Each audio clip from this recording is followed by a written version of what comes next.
ওই বন্ধু একটা কথা হইলো, আজকালের মেয়েরা জামের ভাত খাওয়ার নাকি খালি শুনি যে অমুকের বউ গেল গা, তমুকের বউ গেল গা, কে নাকি এগনা চলতেছে। ও জামার ভাত খাবার পার নাকি? হ্যাঁ, আর জামার ভাত কিভাবে করে খাবার পারবো?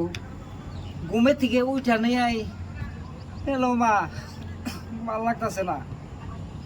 চা খাওয়ার পরে উঠা নেই, আব্বা কি করো?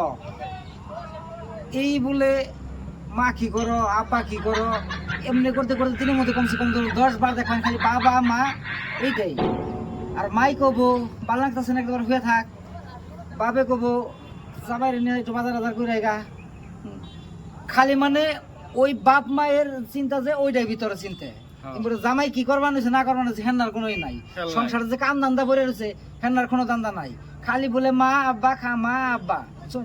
এই টেনশনে থাকে, জামার কাছে ওই জায়গা খারাপ হওয়ার উদ্দেশ্য এই নাড়াই গাইজা থাকে। তার জন্য কয়েকদিন পরে জামাইয়ের থেকে আরামসে জায়গা বাপ মার বাড়ি। এই সংসার মানে ছিন্ন বিচ্ছিন্ন হয়ে গেল, নষ্ট হয়ে গেল।